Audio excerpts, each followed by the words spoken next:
प्रधानमंत्री आवास योजना की चाबियां सौंप रहा था। आप कल्पना कर सकते हैं, उत्तर प्रदेश में लगभग 60 लाख लोगों को प्रधानमंत्री आवास योजना, मुख्यमंत्री आवास योजना के अंतर्गत आवास दिए जा चुके हैं। 60 लाख। अब जिसके पास घर नहीं है, घर नहीं होने का दर्द तो उसे मालूम होगा कि जिसके पास पक्का घर बना उसे मालूम होगा। मेरे प्रधानमंत्री जी भी एक गरीब माँ बाप के बेटे हैं, उनके पास भी रहने के लिए घर नहीं था, और जब प्रधानमंत्री बने तो उन्होंने कहा कि अगर गरीबी के कारण मेरे परिवार के पास रहने का घर नहीं था, तो अगर आज गरीबों के आशीर्वाद से मैं देश का प्रधानमंत्री बना हूं, तो किसी गरीब परिवार को बिना घर के नहीं रहने दूंगा, बिना घर के नहीं रहने दूंगा। सरकारी खजाने का मुंह खोल दिया, और केवल घर ही नहीं दिया, शौचालय भी दिया, बिजली का कनेक्शन भी दिया, राशन कार्ड भी दिया, आयुष्मान कार्ड दिया, उज्ज्वला योजना में गैस का कनेक्शन दिया। अभी हर घर नल से जल पहुंचाने का काम चल रहा है। अगर गरीब माँ बाप का बेटा देश का प्रधानमंत्री नहीं होता तो गरीबों को घर मिलता क्या? बताओ, 2,000 की मिलता क्या? 80 करोड़ लोगों को प्रधानमंत्री गरीब कल्याण अन्न योजना का राशन मिल रहा है। आप सबको आज सुविधाजनक ढंग से मिल रहा है तो उसका एहसास नहीं होगा, लेकिन आप याद करिए, जब मोदी जी प्रधानमंत्री नहीं थे, दोनों समय घर में भोजन बन सके इसके लिए आटे दाल चावल की सुविधा नहीं थी। तो अगर आपको याद है कि नहीं याद है, मैं निवेदन करूंगा, याद रखिएगा उससे। मोदी जी ने कहा, अगर मेरे देश का गरीब भूखा पेट सोएगा तो मेरा खजाना चाहे कितना भी भरा रहे, नरेंद्र मोदी जी को नींद नहीं आएगी। और उन्होंने गरीब की भलाई के लिए सर्वस्व न्यौछावर करने का काम किया। आज मेरे युवा या मेला लगा है, अभी मैं देख रहा हूं, अभी तक मैंने जो आंकड़ा लिया है, 7,500 रजिस्ट्रेशन हो चुके हैं, और 25,000 को नौकरी देने का आदेश पत्र मिल चुका है। इसके लिए ताली बजा करके अपने बच्चों को बधाई दीजिए, आशीर्वाद दीजिए। रोजगार आपके द्वारा आएगा, कभी सोचा था क्या? लेकिन आज रोजगार मेला लगा हुआ है। कई बार हमारे सभी, आप सबके परिवारों के बच्चे ये जरूर अपेक्षा करते हैं कि उनको सरकारी नौकरी मिलनी चाहिए। सरकारी नौकरी भी मिले तो अच्छा है, लेकिन अगर सरकारी नहीं तो निजी क्षेत्र तो समुद्र की तरह अथाह है। निजी क्षेत्र आज दुनिया के कई ऐसे देश हैं जिनकी यूपी के बराबर भी आबादी नहीं है, लेकिन पैसा उनके पास पूरी दुनिया में सबसे ज्यादा है। सरकारी नौकरियों से नहीं, बड़े बड़े उद्योग लगा करके, बड़े बड़ी इंडस्ट्रियां लगा करके, रोजगार के अवसर पैदा करके उन्होंने पूरे दुनिया के बाजार पर अपना कब्जा कर लिया। लेकिन जब से माननीय नरेंद्र मोदी जी आए हैं, उन्होंने आत्मनिर्भर भारत बनाने का संकल्प लिया है, जिसकी जिम्मेदारी देश और प्रदेश के युवाओं के कंधों पर है। आज हमारे देश के अंदर लड़ाकू जहाज भी बन रहे हैं। पहले तो अगर दुश्मन को मारने के लिए राइफल खरीदनी पड़ती थी तो वह भी विदेश से आती थी, लेकिन मोदी जी को आपने प्रधानमंत्री बनाया तो आज हम केवल राइफल और पिस्टल ही नहीं बना रहे हैं, बल्कि लड़ाकू जहाज बना करके अपने देश की सेना को ही नहीं दे रहे हैं, दुनिया के बाजारों में बेचने का काम भी कर रहे हैं। आने वाले समय में इस प्रकार से हमारा भारत आगे बढ़ने वाला है। मैं आह्वान करना चाहता हूं, अभी आज यहाँ रोजगार मेले के लिए मैं आया हूं, तो रोजगार मेले में आया, मैं और एक दिन आया था, आगे और भी आओगे, आनंद जी वगैरह सब लोग आते ही रहते हैं, पार्टी के सभी पदाधिकारी नेता, हमारे गठबंधन दल के सहयोगी पदाधिकारी गण सब लोग आप सबके बीच में आएंगे। लेकिन मैं आप सबको कहना चाहता हूं 2024 का लोकसभा चुनाव अभी संपन्न हुआ। माननीय नरेंद्र मोदी जी के नेतृत्व में फिर से आप सबके आशीर्वाद से सरकार बन गई। मोदी जी के नेतृत्व में सरकार नहीं बनने पावे, इसके लिए चुनाव के समय झूठ और फरेब का सहारा लिया गया, दुष्प्रचार करने का काम किया गया। लेकिन मैं मिर्जापुर लोकसभा और मझवा विधानसभा के लोगों को अभिनंदन करूंगा कि उन्होंने उनके दुष्प्रचार के जाल में फंसे बगैर यहाँ भाजपा गठबंधन की प्रत्याशी प्रिया पटेल जी को आपने विजयी बना करके भेजने का काम किया, मोदी सरकार बनाने में अपना योगदान देने का काम किया। अभी तो विधानसभा का उपचुनाव यहाँ पर कब होगा वो आयोग जाने।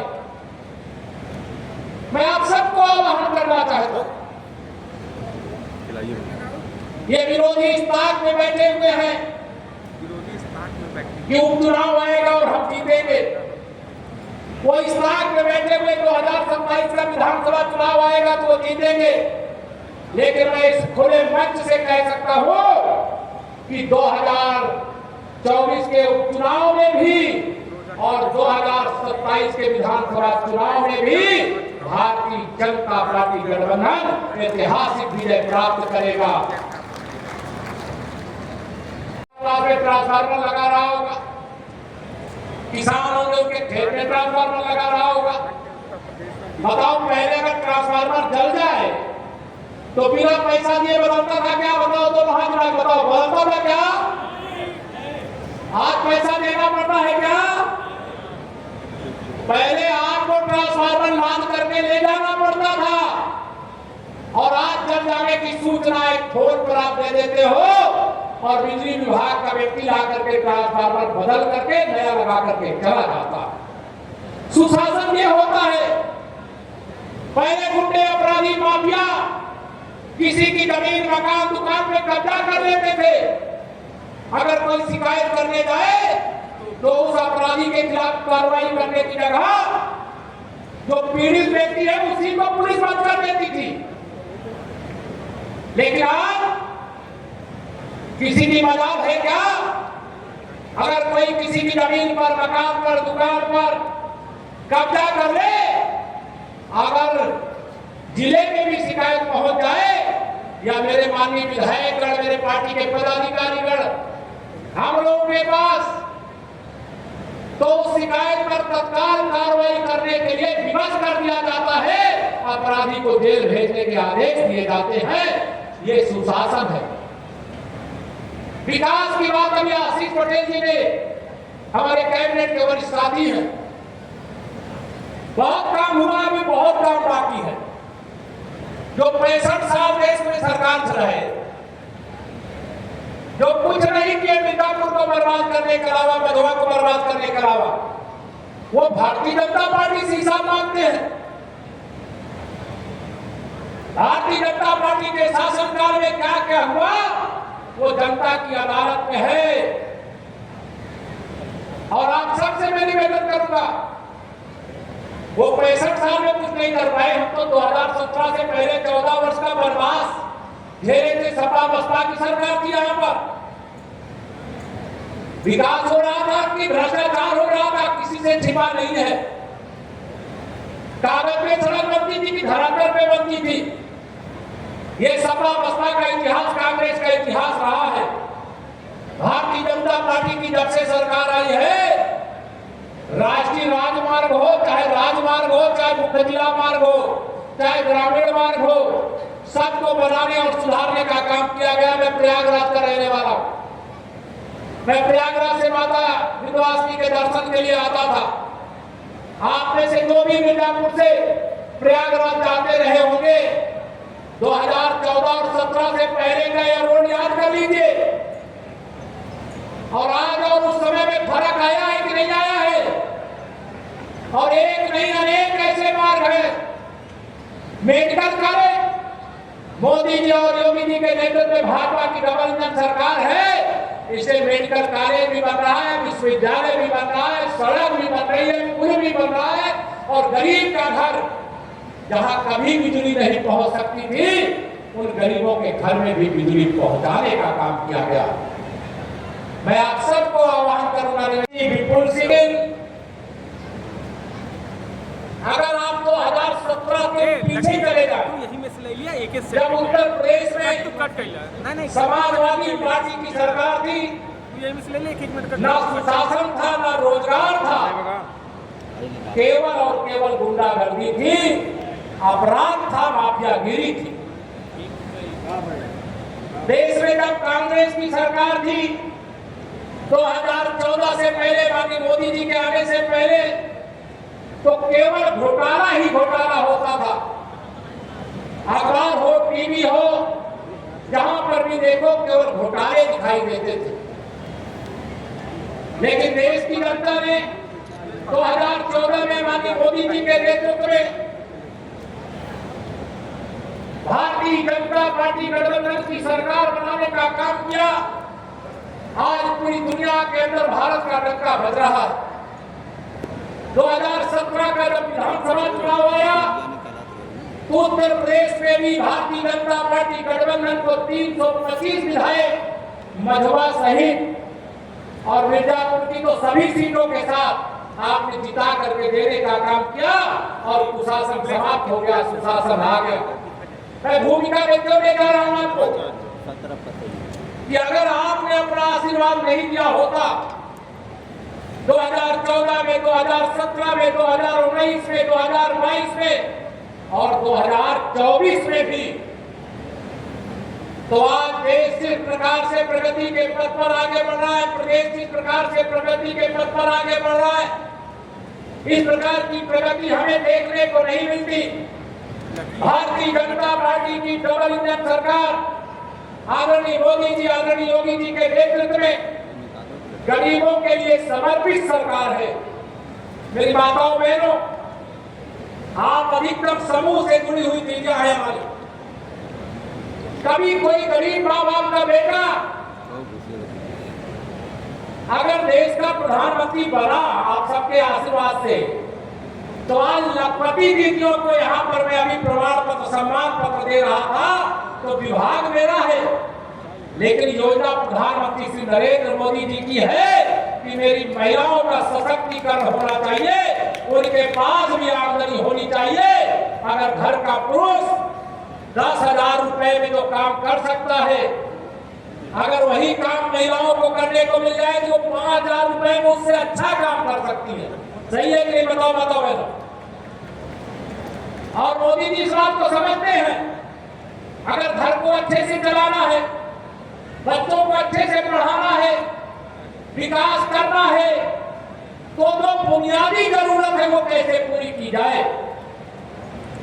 अभी मंच पर में कई लोगों को इसको कमजोर करने का भी काम करते हैं, लेकिन अगर देश की जनता, प्रदेश की जनता, मझवा की जनता, भारतीय जनता पार्टी के साथ है, तो यह जो नुकसान पहुंचाने वाले हैं ये चारों खाली चित नजर आएंगे। ये स्वप्न तो देखेंगे मुंगेरी लाल के, लेकिन 2024 में सत्ता नहीं पाए, 2029 कौन कहे, 2047 तक देश की जनता के आशीर्वाद से भारतीय जनता पार्टी शासन में देश विकसित भारत बनाने तक रहेगी। हम अमेरिका के पीछे नहीं, हमें तो विश्वास है कि हमारा भारत ऐसा भारत बनेगा जब पूरी दुनिया भारत के पीछे खड़ी होगी। बताओ खड़ी होगी कि नहीं खड़ी होगी? दोनों हाथ में खड़ी होगी कि नहीं खड़ी होगी? आप सबकी ताकत चाहिए। अंत में मैं आप सबसे ये निवेदन करूंगा, अभी मझवा विधानसभा का उपचुनाव है। अभी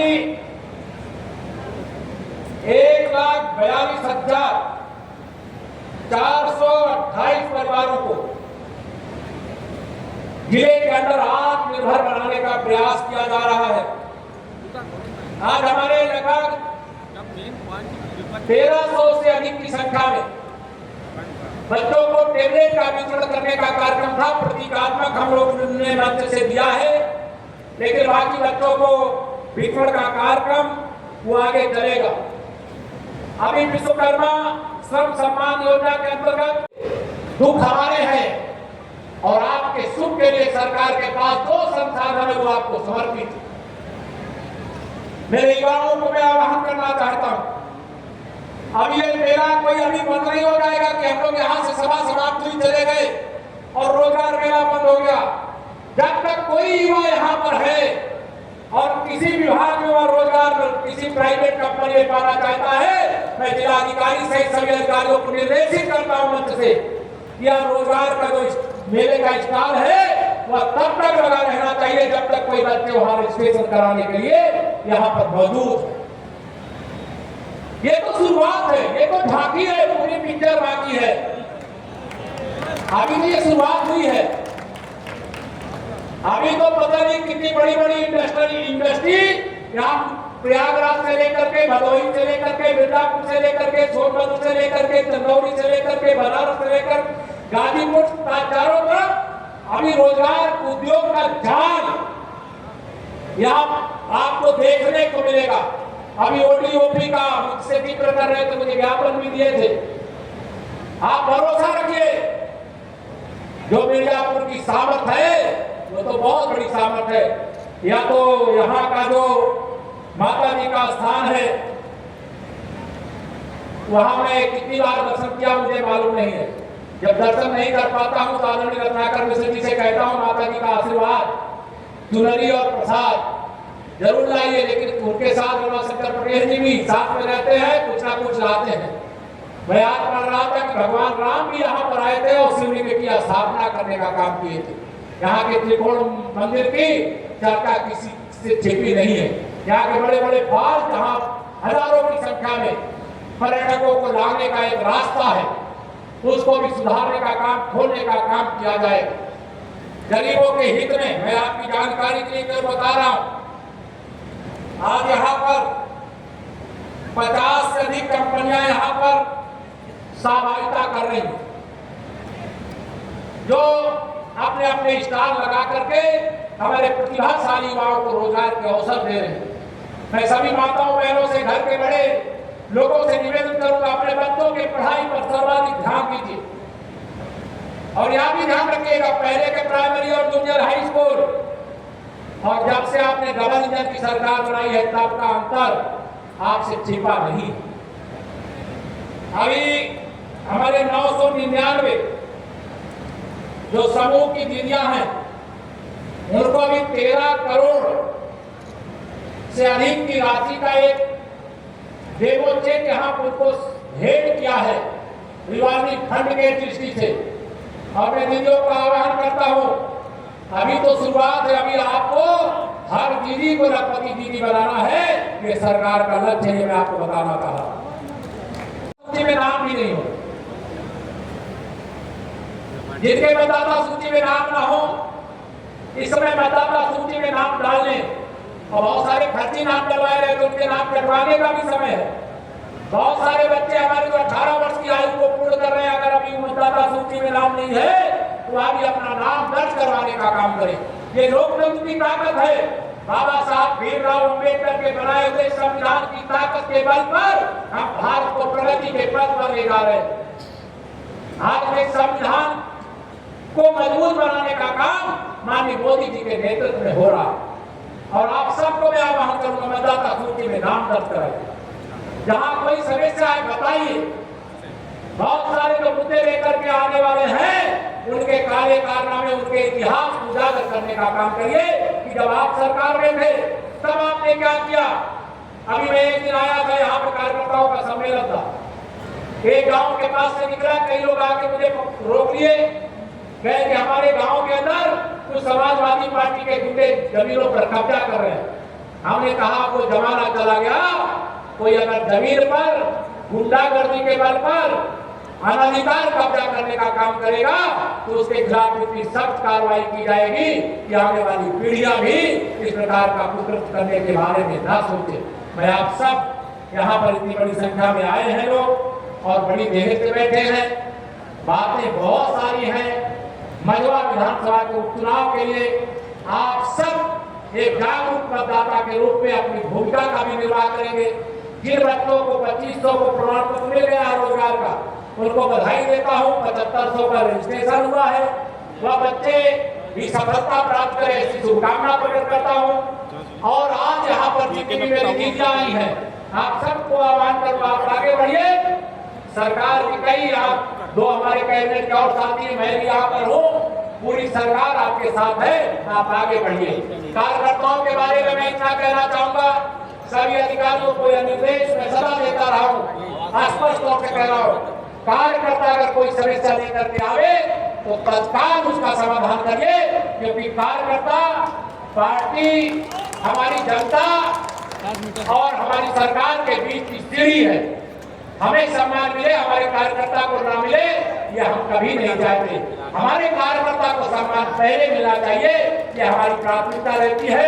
और सभी कार्यकर्ताओं से आह्वान करूंगा, जो भी न्यायिक समस्या है उचित फोरम पर उचित प्रकार से पहुंचाने का काम करेंगे, उसका समाधान भी होगा। इस समय तो स्वयं अनिल राजभर जी सहित कई माननीय मंत्रीगण यहाँ मौजूद रहते, बंधवा क्षेत्र में भी आशीष जी स्वयं यहाँ पर लगातार आते ही रहते हैं। जिला अध्यक्ष यही है, हमारे सभी माननीय विधायकगण हैं। और आप विनोद बिंद जी को मत छोड़िएगा, 2024 तक जो काम है इनको भी बताते रहिएगा, क्योंकि आपने 2027 तक, क्योंकि 27 तक के लिए आपने विधायक चुना था, क्योंकि अभी विनोद जी के कहने से आपको आगे फिर विधायक चुन करके विधानसभा में भेजने का काम करना है। यही निवेदन करके आप सबको एक बार फिर से, बहुत देर आपको बैठना पड़ा, इसके लिए धन्यवाद भी करता हूं कि आप धैर्यपूर्वक सब बातें सुने। और आप सब यहाँ रोजगार मेले का भी आनंद लीजिए, स्टार भी लगे हुए उनको भी देखिए। और इतना ही निवेदन करके दूंगा अपनी वाणी को विराम। दोनों